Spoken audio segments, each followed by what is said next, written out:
देखिए, ये 156वीं गाथा की टीका में आखिरी का बहुत सुंदर निष्कर्ष का बिंदु चल रहा है कि वास्तव में, क्योंकि वास्तव में स्वद्रव्य में शुद्ध उपयोग रूप परिणति वह स्वचारित्र है और परद्रव्य में उपराग उपयोग रूप परिणति वह परचारित्र है। अब सीधी सी परिभाषा है स्वचारित्र और परचारित्र की। और स्वचारित्र को स्वसमय कहा है, परचारित्र को परसमय कहा है। ये पहली अपन ने चर्चा कर ली है। ठीक है, अब देखिए क्या अर्थ हुआ इसका कि वास्तव में स्वद्रव्य में, ठीक है, अपना जो शुद्ध चैतन्य द्रव्य है, ज्ञान दर्शन स्वभावी शुद्ध चैतन्य आत्म द्रव्य है, उसमें शुद्धोपयोग रूप परिणति, मतलब उस स्वरूप में जो परिणति रमेगी, जो उपयोग रमेगा, वो शुद्धोपयोग ही होगा। जो शुद्ध जाने आत्म को वह शुद्ध आत्म ही प्राप्त हो। तो शुद्ध है, शुद्ध जाने तो शुद्धता प्रकट हो। तीनों बातें कैसे यहां हो रहा है। स्वद्रव्य में शुद्धोपयोग रूप परिणति वह स्वचारित्र है। ठीक है, मतलब स्वद्रव्य तो ज्ञान दर्शनमयी शुद्ध चैतन्य है, उसमें जब उपयोग रमा, देखो वही उपयोग पर में रमता है तो क्या होता है, और जब वही उपयोग स्व में रमता है तो क्या होता है। उपयोग तो उपयोग है, और उपयोग हमारा स्वभाव है, लक्षण है ना। तो जब स्व में रमता है उपयोग तो उसको शुद्धोपयोग कहते हैं, और शुद्धोपयोग रूप परिणति वह स्वचारित्र है। वह स्वचारित्र है, वह स्वसमय है, वह सम्यक चारित्र है, वह चारित्र है, और वही मोक्ष मार्ग है। ठीक है, और परद्रव्य में उपराग उपयोग रूप परिणति वह परचारित्र है।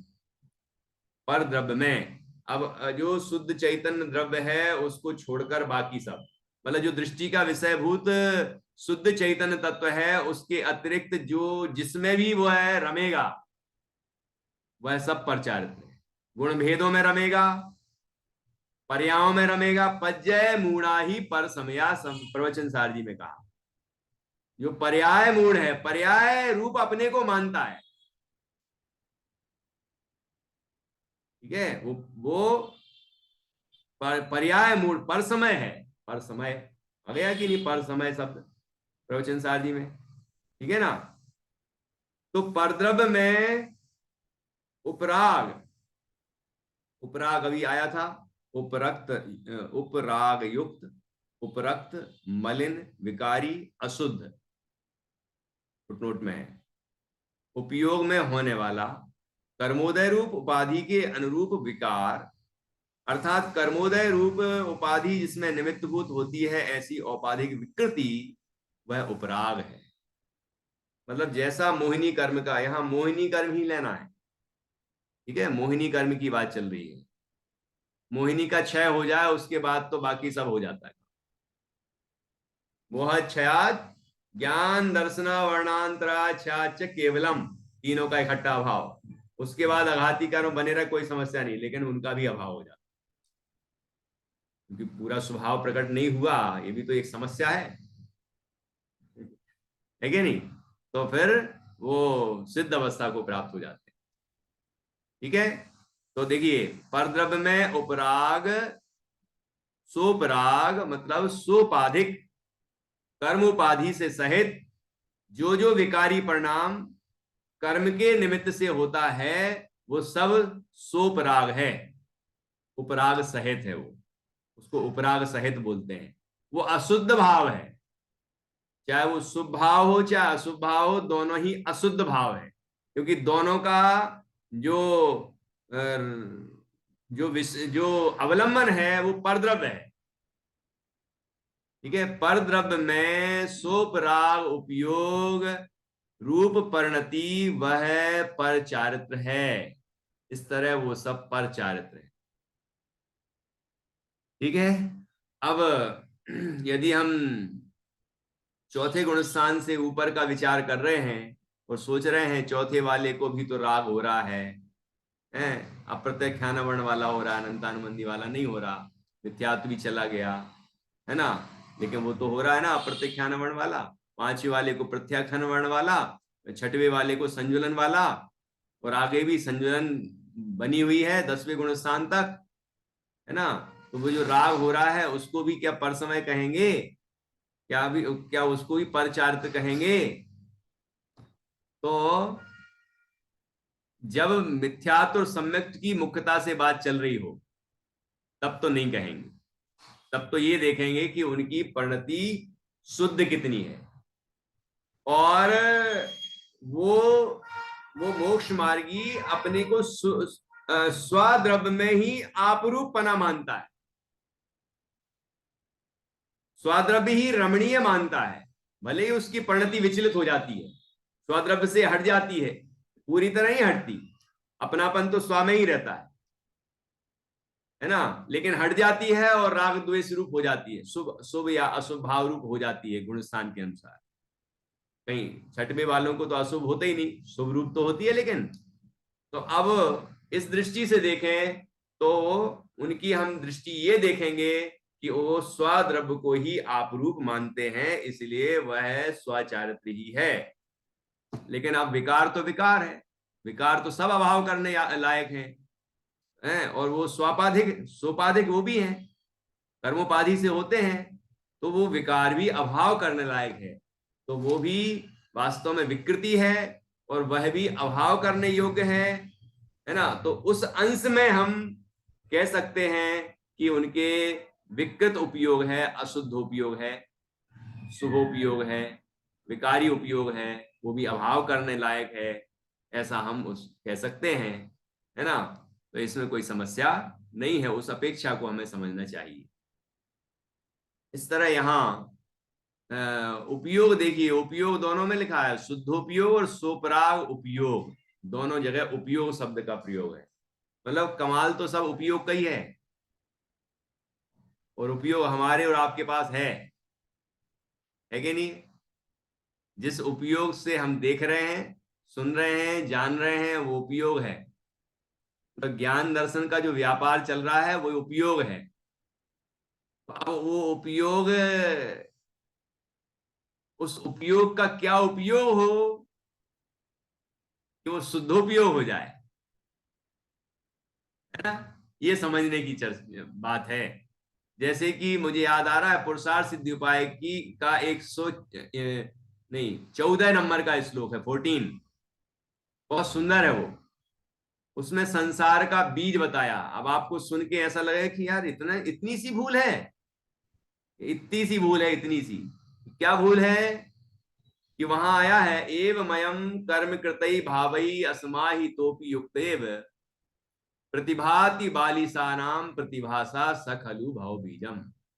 क्या कहा है वहां पर कि ये कर्म के उदय से उत्पन्न हुए जो भाव हैं, विकारी भाव, एवमयम एवं अयम कर्म कृतहि भावई, है ना, ये जो विकारी परिणाम है, जिसको सोपाधिक भाव कहा, जिसको विकारी परिणाम कहा, जिसको अशुद्धोपयोग कहा, परचारित्र कहा, है ना, तो ये जो भाव हो रहे हैं, अब आगे क्या कहते हैं, असमाही तोपी युक्त एव प्रतिभासा प्रतिभाति बालिसानाम प्रतिभासा सखलु भव बीजम। क्या, असमाहित होने पर भी मेरे शुद्ध चैतन्य स्वभाव में वो समाहित नहीं है।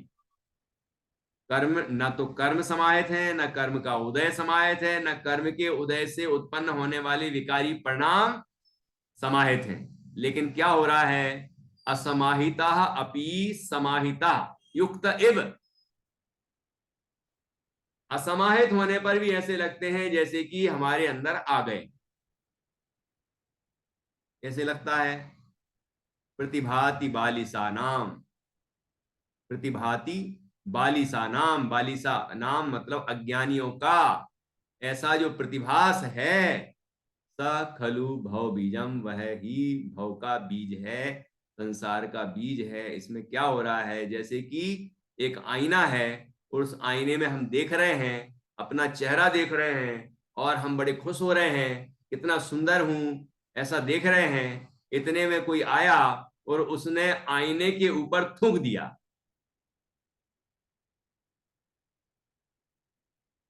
कैसा लगेगा आपको? कैसा लगेगा?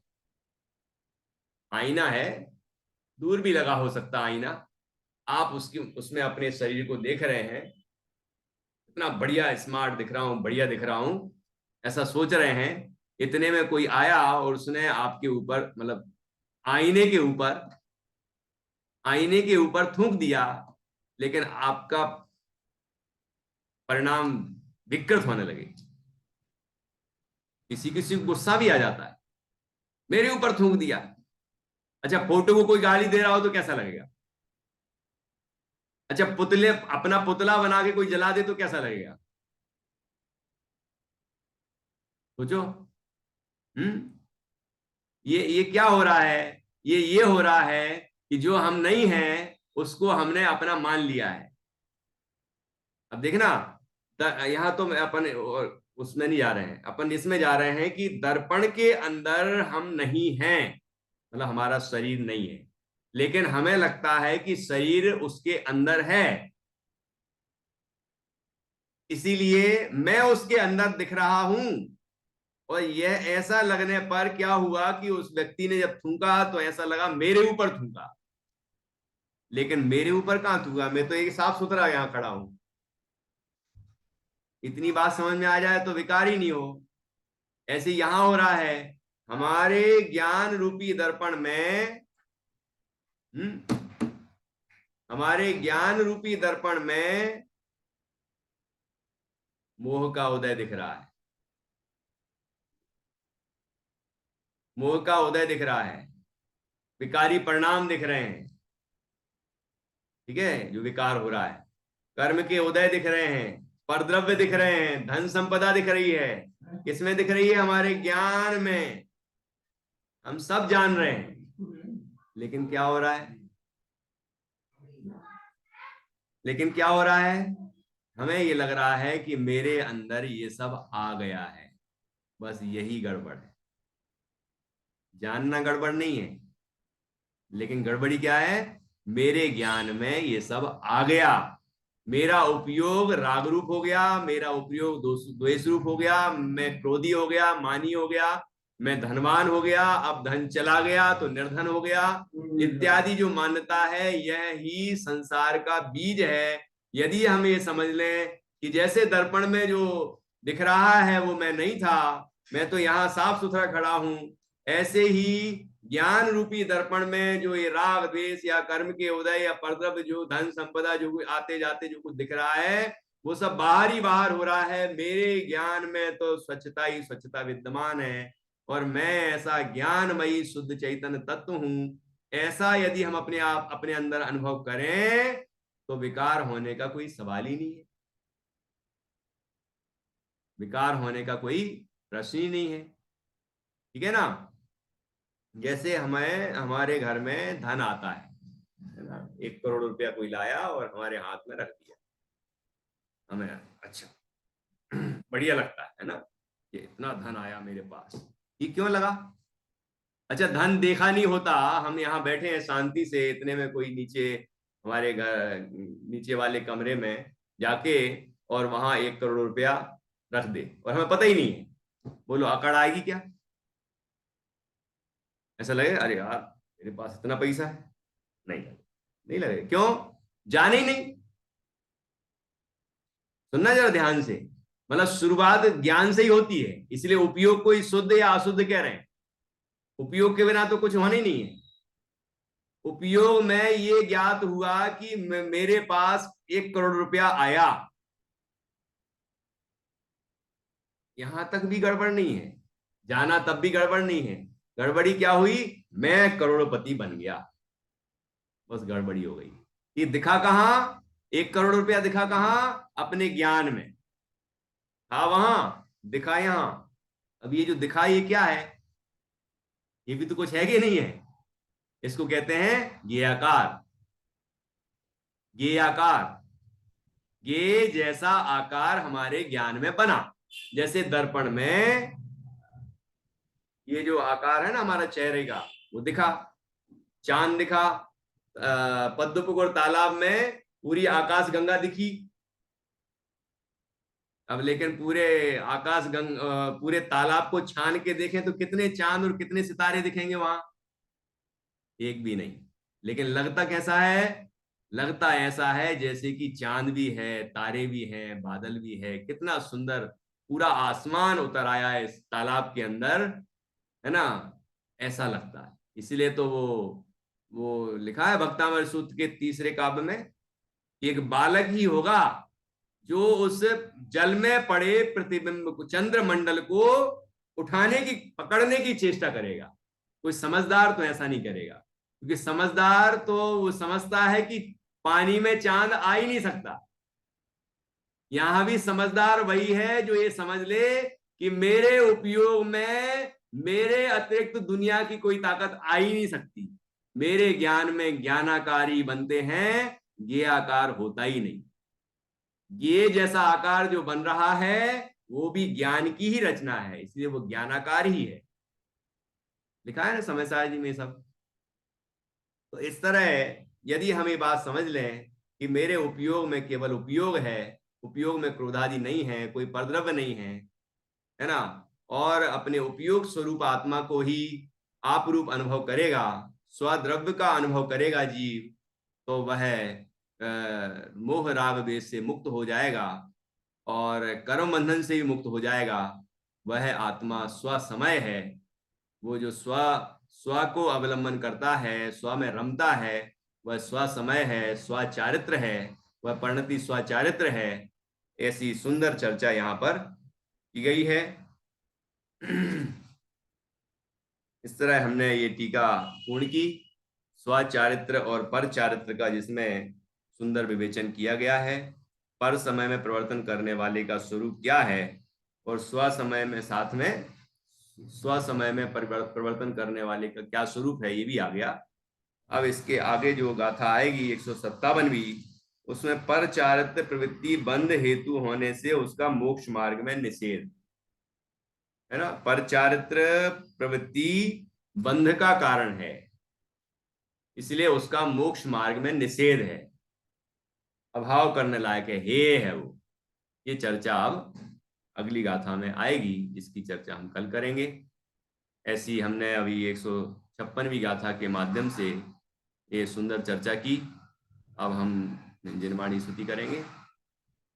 निधि जी बहुत दिन बाद आई हैं, आप ही जिनवाणी स्तुति करिए जी।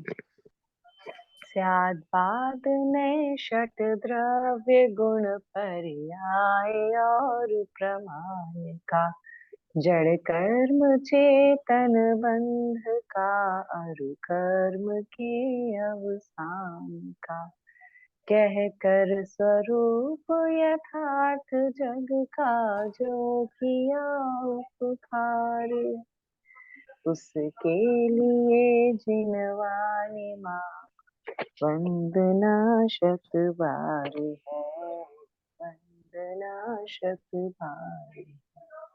बोल द्वादशांग निर्माणी माता की जय। जय। महान जिन धर्म की जय। जय। करेंगे।